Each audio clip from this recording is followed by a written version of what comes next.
አሁን ሴት ልጅ ባሏ ሲሞትባት የዒዳ ጊዜዋ ስንት ጊዜ ነው? ስንት ጊዜ ነው? ምን አይነት ሴት ነው ማለት ያለባችሁ? ሶስት አይነት ስላለ ነው። አንደኛ አርግዛለች ወይስ አላረገዘችም? ያላረገዘች ሴት ከሆነችና ሀይድ የምታይ ከሆነ ስንት ጊዜ ትቆያለች? 4 ወር ከ10 ቀን። ወለዚነ ዩተወፈውነ ሚንኩም ወየዘሩነ አዝዋጃ የተረበስነ ቢአንፉሲሂነ 4 አሽሁርን ወዐሽራ። ማን ነው ሀይድ የምታይም ማታይም ትሁን ይሄ የተፈታች ላይ ነው ልዩነቱ። ባሏ የሞተ ጊዜ 4 ወር ከ10 ቀን ያላረገዘች ከሆነች ትቆያለች ከጋብቻ ማለት ነው። እርግዝና ላይ ካለችስ ወኡላቱ الأحمال أجلهن أن يضعن حملهن እርግዝናዋን እስክትጨነግፍ ነው። 10 ቀንም ሊሆን ይችላል ልትወልድ 10 ቀን የቀራት ከዛ የወለደች ጊዜ ምን ይሆናል? ዒዳዋ በ10 ቀን በኋላ እንኳን ቢሆን ይጠናቀቃል። ገና የመጀመሪያው ወር ላይ ከሆነስ ከዚህ በኋላ ለመውለድ የቀራት 8 ወር ከሆነም 8 ወር ይሆናል ማለት ነው። فإلى وضع الحمل ارجزناوان اسكتشنقف نو لثبوت السنة الصحيحة عن النبي صلى الله عليه وسلم بذلك بزي قد إليك نبياتنا صلى الله عليه وسلم يتقنى صحيح سنة سلالين. أما الرجل وندكه نقن فلا يجوز له أن يحد على أحد من الأقارب أو غيرهم لكرب زمدهم لليلاسو የለቅሶ ቀን ብሎ ሊቀመጥ አይፈቀደለትም ነው የሚሉት ሸይኹ ለወንድ ከሆነ። ثاني عشر 12ኛ ምን ቀረሽ ከዚህ በኋላ ለቅሶ ድንኳኑ ተበተነ ሁሉም ወደ ቦታው ተቀመጠ ሲባል ቀብር ዚያራ ሚለውን በተመለከተ ልናይ ነው። يشرع للرجال ለወንዶች ይደነገጋል زيارة القبور መቃብርን መዘየር መቼ بين وقت وآخر በሆነ ወቅትም ይሁን በሌላ ጊዜ በተመቸው ሰዓት ሰውየው ቀብር መዘየር ይችላል። በጠዋትም ሆነ በማታ በከሰዓት በየትኛውም ሰዓት ቀብር ለመዘየር የተገደበ ወቅት የለውም። ወተረሁም عليه አላህ እንዲያዝንላቸው ዱዓ ለማድረግ ቀብር መዘየር ይቻላል። ወተዘኩር الموت ለራሱም ሞትን እንዲያስታውስ አንዳንድ ጊዜ በዱንያ ኒማ ውስጥ ገብተን ሞትን ልንረሳ ስለምንችል ቀብር መዘየሩ ለምን ጥቅም ነው? ሞትንም እንዲያስታውሰን ነው። وما بعده كموت بحالا ياللونم فتنا لما استوس انديردا لقول النبي صلى الله عليه وسلم يا الله نبي من سلالو زوروا القبور مقابروچن زيروا غوبنيو فإنها تذكركم الآخرة السوا مقابر مغوبنيت آخران يستاوساچوهالنا. خرجه الإمام مسلم في صحيحه إمام مسلم بصحيحاچو يزغبوت ነው. وكان يعلم أصحابه نبياتنا صلى الله عليه وسلم ባልደረቦቻቸውን ሰሃቦችን ያስተምሩ ነበር إذا زاروا القبور መቃብርን በዘየሩ ጊዜ أن يقولوا እንዲህ ሊሉ السلام عليكم أهل الديار من المؤمنين والمسلمين وإنا إن شاء الله بكم لاحقون نسأل الله لنا ولكم العافية يرحم الله المستقدمين منا والمستأخرين. السلام عليكم يا الله سلام بنانت لا يهون أهل الديار يزي مقابر نواري هوناچو من المؤمنين والمسلمين كمؤمنوچنا كمسلموچ هوناچو وإنا إن شاء الله بكم لاحقون إنما الله فقد غزي أجلاچن سيدرس እናንተን መጎራበታችን አይቀርም እስከዛ ድረስ ግን نسأل الله لنا اللهን ለኛም እንጠይቀዋለን ወለኩም العافية ለናንተም እንደዚሁ አፊያን እንጠይቃለን ለኛ ከምን ከፊትናው ለናንተ ደግሞ ከቅጣቱ ማለት ነው እንዲጠብቀን يرحم الله المستقدمين منا ከዚህ በፊትኛን አስቀድመው የሄዱትንም አላህ ይዘንላቸው والمستأخرين ከኛ ኋላም ይዘገዩትንም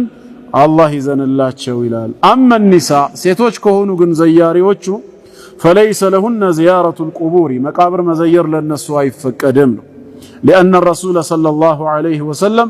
لعن زائرات القبور مقابر مزيرو سيتوچن تراغماوالنا ولأنهن يخشى من زيارتهن الفتنة عندنا يزيرون እንኳን ቢባል በለመዘየር ሲገቡም ፈተና ራሱ ይፈራል ባለባበሳቸው በሁኔታቸው እንደገና ወቂለቱ ሰብር ትግስታቸው አናሳ ነው ያለቅሳሉ ሊጮሁሉ ይችላሉ ሰብር ማድረግ አይችሉምና وهكذا لك እንደዚሁ ቀብር መዘየር እንደማይቻለው ሁላ لا يجوز لهن اتباع الجنائز جنازان ተከትሎ መሸኘት አይፈቀድላቸውም الى المقبره ወደ መቃብር መሸኘት ማለት ነው لأن الرسول صلى الله عليه وسلم نهاهن عن ذلك ከዚህ ነገር ከልክሏቸዋል አማ الصلاه على الميت في المسجد ነገር ግን ሰላቱል ጀናዛ ሲሰገድ በመስጂድም ላይ ሄዶ መስገድ አው ፊል ሙሰላ ወይ ጀናዛው በተሰገደበት መስገጃ ቦታ ላይ እንደ ወንዶቹ እንስገድ ካሉ فهي مشروعه للرجال وللنساء جميعا ለወንድም ለሴትም እኩል ነው ሸሪዓዊ ድንጋጌው ይመለከታቸዋል هذا الشيخ ابن باز رحمه الله ይህ እንግዲህ እስካሁን ስናየው የነበረው آخر ما تيسر جمعه سبسب አድርጎ ለእናንተ ለማቅረብ አላህ ያገራልኝ ይሄ ነው وصلى الله وسلم على نبينا محمد وآله وصحبه الله በነቢያችን ሰለላሁ ዐለይሂ ወሰለም በቤተሰቦቻቸውና በባልደረቦቻቸው ላይ መልካም ውዳሴውን እዝነቱን ያወርድ ይላሉ اللهم آمين الحمد لله አጠር ያለችውን ኪታባችንን ዛሬ ጨርሰናታል ያው የጌታችን የአምላካችን የአላህ ፍቃዱ ሆኖ ሳምንት በእድሜ በጤና ከተገናኘን ወደ ኋላ መለስ እንልና አጠቃላይ ሰላቱል ጀናዛ በደንብ እንዲገባን ከሁክሙ ጀምሮ መስገዱ ዋጅብ ነው ሱና ነው ዋጅብ ከሆነ በእነማን ላይ እስከ ተዓላ ወለቀድ ዘራእና ለጀሃነመ ከሲራን ሚነል ጂኒ ወልኢንስ ይላል በርግጥም ለጀሃነም ብዙ ሰዎችና ጂኖችን ፈጥረናል ይላል እዚህ ላይ ብዙ ጊዜ ሹብሃት ይነሳል ሙስሊም ያልሆኑ አካላት ሙስሊሙን ለማደናገር እንደ ጥያቄ የሚያነሱ አሉ በሱረቱል አዕራፍ ቁጥር 179 አሁን ባነበብነው የቁርአን አንቀጽ መሰረት ሰዎችም ጂኖችም ለጀሃነም እሳት ከሆነ የተፈጠሩት ለምንድነው እናንተ የምትለፉት በቃ አላህ የፈጠራችሁ ለጀሃነም ነው ቀኑ ደረሰም አልደረሰም ቁጭ ብላችሁ በሐዘን ያንን እጣ ፈንታችሁን ለምን አትጠብቁም አይነት ነገር ግልጽ ነው እቺ የቃላት ሽወዳ ትባላለች ቃሉን አንብበው ሳይሆን አምታተው ያቀረቡት ጥያቄ ነው ጌታ አላህ በዚህ የቁርአን አንቀጽ ላይ ሰውንም ጂኒንም ለእሳት ፈጠርኩ ብሎ አልተናገረም ደግሞም ለእሳት አይደለም ዓላማው ለምን ዓላማማ እንደፈጠረ ሱረቱ ዛሪያት ቁጥር 56 ላይ በግልጽ ነግሮናል ወማ ኸለቅቱል ጂነ ወልኢንሰ ኢላ ሊያዕቡዱን ያለው ሰዎችንም ጂኖችንም ነው ያለው አጠቃላይ ሁሉን ማለት ነው እኔን ሊያመልኩ እኔን በብቸኝነት ሊገዙ እንጂ ለሌላ ዓላማ አልፈጠርኳቸውም ማለት ትልቁ የፈጠረበት ዓላማው ዒባደቱሁ ዐዘ ወጀል እሱን ማምለኩ ነው ለዛ ነው ከመሐከላችን ሰዎችን መርጦ የመረጣቸውን ነቢያትና ረሱል አድርጎ የላከልን በተለያየ ዘመንና ስፍራ ቀደምት መለኮታዊ መጻሕፍትንም የህይወት መመሪያ አድርጎ ያወረደልን ለዚህ ዓላማ ሲል ነው ነቢያት መላካቸው መጻሕፍት መውረዳቸው ዓላማው ትክክለኛ አምልኮ ከሐሰተኛው እንዲለይ ሰው የተፈጠረበትን ዓላማ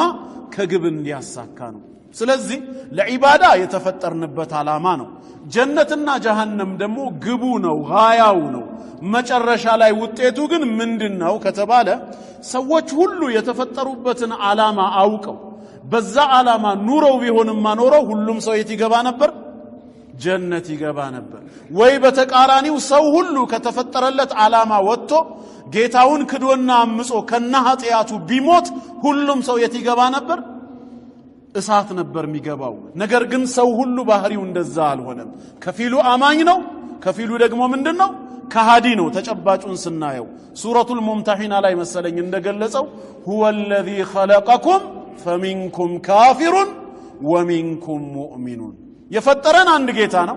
የአንድ ሰው የአደም ዝርያ ነን ከእምነት አንፃር ግን ለሁለት ተከፈልን فمنكم كافر ከናንተ ውስጥ ከሃዲ አለ ከናንተ ውስጥ አማኝ አለ አለ አሁን ለካሃዲዎች ምንድነው ድግሱ ጀሃነም እሳት ነው ለአማኞች ደግሞ ጀነት ነው ለሁለቱም ነዋሪን አዘጋጅቷል ማለት ነው እዚህ የቁርአን አንቀጽ ላይ ታራ ምንድነው ያለው ወለቀድ ዘራእና ለጀሃነም በርግጥም ለጀሃነም ፈጠርናለና ምን አለ الناس والجن አላለማ ሰዎችና ጂኖችን አላለም كثيرا من الجن والانس ያለው ከጂኖችና ከሰዎች ብዙዎቹን ለጀሃነም ፈጠርናለ ይሄ ማለት መፍሁሙ ምንድነው ከሰዎችና ከጂኒዎች ብዙዎቹ ደግሞ ለምን ተፈጥረዋል ለጀሃነም ሳይሆን ለጀነት ተፈጥረዋል ማለት ነው ግልጽ ነው ምናልባት እዚህ ጋር አሁንም የቃላት ሽወዳ እንዳይጠቀሙባችሁ ብዙዎቹን ለጀሃነም ፈጥረናል ካለ ጥቂቶቹን ለምን አንልም ለጀነት እነሱንስ ለምን ብዙዎች እንላለን ሲባል ብዙዎችና አብዛኞች ይለያያል ቋንቋ ተረዱ ቃሉ ያለው ወለቀድ ዘራእና ለጀሃነመ كثيرا ያለው አክثرهم አላለም አክثرهم ቢልኖረው አብዛኛዎቹ እንል ነበር አብዛኛዎቹ ለእሳት ተፈጥረዋል ከዛስ ቀሊል ጥቂቶቹ ለጀነት እንል ነበር ያለው ከثيرን ነው አብዛኛዎቹን ሳይሆን ብዙዎችን ነው ያለው ስለዚህ ብዙ ሰዎች የጥፋት ሰው ከሆኑ ሌሎች ብዙዎች ደግሞ ምን መሆን ይችላሉ የጀነት መሆን ይችላሉ ሁለት ብዙዎች የግድ ጥቂት ለመባል ሌላኛው ምን መሆን አለበት ካሉ አብዛኛው ነው እንጂ ብዙ አይደለም አብዛኛው ከተባለ የተቀረው ምን ይባላል ጥቂቱ ይባላል ብዙዎች ከተባለ ግን የተቀረውንም ብዙ ለማለት የሚከለክለን ነገር የለም ሁለት ተፎካካሪ ፓርቲዎች በሀገራችን ቢኖሩ ተውት ፓርቲው ይቅር ስለ ዲን አይደል የምናወራው በእኛ በጀማዓ እንምጣ በዚህ በኩል ሱናን የሚከተሉ በሰለፎች መስመር ላይ ያሉ ሰለፊ የአቂዳን አቂዳቸው ያደረጉ በኢትዮጵያ ውስጥ 10-20 ሚሊዮን ወንድምና እህቶች ቢኖሩ አላህ ያብዛቸውና እነዚህ 10 እና 20 ሚሊዮን ብዙ ናቸው ወይስ ትንሽ ብዙዎች ናቸው በተቃራኒው ደግሞ በሌላ መስመር ላይ ሄደው በቢድዓ በጥመት መንገድ ላይ የሚጓዙ 10-20 ሚሊዮን ደግሞ ሙስሊሞች ቢኖሩ አላህ ከጥመት ይጠብቀን እነሱስ ብዙ ናቸው ጥቂት ስለዚህ ብዙ ሱንኒዮች እንዳሉ ሁላ ብዙ ቢድዒዮችም አሉ ማለት ይችላል ለሁለቱም ብዙ ግን አብዛኛው ሱንኒ ነው ካልንስ ሙብተዲዑ ጥቂት ነው አብዛኛው ይሄ ደግሞ አረብኛው ላይ አክثر የሚለው ነው ለምሳሌ ولا تجد اكثرهم ሻኪሪን አብዛኛዎቹን አመስጋኝ ሆነ አታገኛቸውም ካለ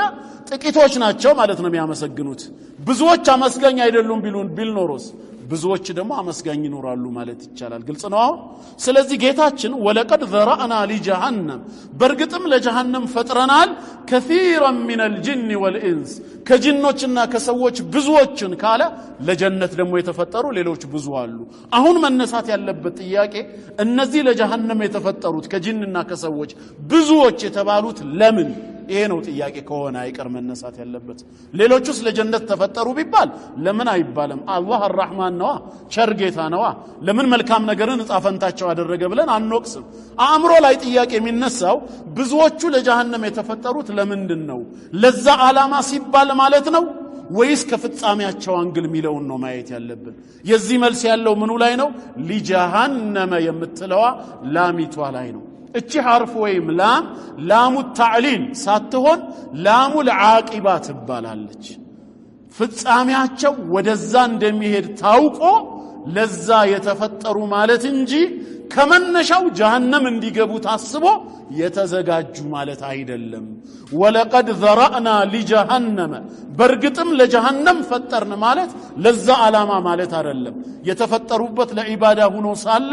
ያን ዒባዳ በአግባቡ ባለመፈጸማቸው ከጌታቸው መስመር በመውጣታቸውና በመካዳቸው ሰበብ ፍጻሜው ወደዛ እንደሚያደርሳቸው ታውቆ ለዛ የተፈጠሩ ማለት ነው ላሙ العاقبة በቅዱስ ቁርአን ውስጥ በዚህ መልኩ አመጣጡ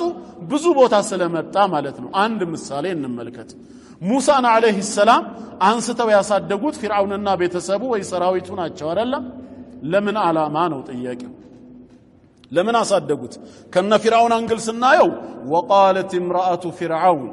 የፊርዓውን ባለቤት ምን አለች ቁረቱ አይን لي ولك አለች لا تقتلوه አትግደሉት ቁረቱ አይን لي ولك ለኔም ላንተም የአይን ማረፊያ ይሆናል ምናልባት ወደፊት ያደገ ጊዜ عسى ان ينفعنا ሊጠቅመን ይከጀላል او نتخذه ولدا ወይም ልጅ አድርገን እንይዘዋለንና አለች እነሱ ያሳደጉበት ዓላማው ለምንድን ነበር ማለት ነው የአይን ማረፊያ እንዲሆን ወደፊት እንዲጠቅማቸው ልጅ አድርገው እንዲይዙስ ነው አይደል ጌታችን ግን በተቃራኒው ነገረን والتقطه آل فرعون የፊርዓውን ሰራዊቶች ሙሳ አለይሂ ሰላምን አንስተው አሳደጉት ለምን ليكون لهم عدوا وحزنا ጠላትና ትካዜ ሊሆንባቸው አለ እነሱ ሲያነሱት ጠላት ይሁንብን ትካዜ ይሁንብን ብለው ነበር እንዴ አይደለም ይጠቅመናል ነው ያገለግለናል ልጅ አድርገን እንይዘዋለን የአይን ማረፊያ ነው ጌታችን ታዲያ ከምን አንግል ነው ጠላትና ትካዜ የሚሆንባቸው ያለው ከዓቂባው አንፃር ነው ለካ ይሄን ልጅ ያሳደግኩት ነገ በኔ ላይ ሊገለበጥብኝ ነው ትላለህ አንተ መጨረሻ ላይ ያን መጨረሻ ቀድሞ የሚያውቀው አላህ ሙሳንም እነሱ አንስተው ያሳደጉት ነገ ጠላት ሊሆንባቸው ትካዜ ሊሆንባቸው ነው እንደተባለውም ፊርዓውን ካሳደገው ለቁም ነገር ካበቃው በኋላ ለፊርዓውን መጥፋት ማን ነው ሰበብ የሆነው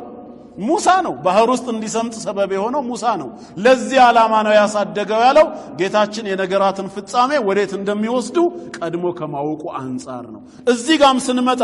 እነዚህ ከጅንና ከሰዎች ለጀሃነም የተባሉት ብቻ ሳይሆን ለጀነት የተፈጠሩትም ሁለቱም በጋራ ለአንድ ዓላማ ነበር ቀድሞ ሲፈጠሩ የነበረው። ያ ዓላማ ምንድነው? ለዒባዳ ነበር። ይሄን የተፈጠሩበትን ዒባዳ ዓላማውን ግን ሁሉም ስለማያሳኩ ብዙዎች እንደሚያሳኩቱላ ብዙዎች ደግሞ ከዚህ ዓላማ ውጭ እንደሚሆኑ ስለሚያውቅ እነዚህን ነው ወለቀድ ዘራእና ሊጀሃነም ያለው ከፍጻሜያቸው አንግል ግልጽ ነው። ስለዚህ ጌታችን ላይ ምንም እናሰማው ተቃውሞ የለም። ይበልጥ ደግሞ ግልጽ የሚሆነበት ምንድነው? ሲያቅ ኮንቴክስት ነው። ቀጥለን ደግሞ ስናነብ ያብራራዋል። እንደዚህም ብሎ አንቀጹ አልቆምማ كثيرا من الجن والإنس ካለ በኋላ ለሁም ቁሉብ አለ ሲያብራራ እነዚህ ለጀሃነም ተፈጠሩ የተባሉት ከጅንና ከሰዎች ብዙዎቹ ለሁም ቁሉብ ልክ እንደ አማኞቹ ለጀነት እንደተዘጋጁት ልብ ነበራቸው لا يفقهون بها ግን አልተገነዘቡበትም ሊቀበሉ አልፈቀዱም ወለሁም آذان ጆሮ ሰጥቷቸው ነበር አላህ لا يسمعون بها የማይሰሙበት ሆነ ሐቅን አላዳመጡም ወለሁም أعين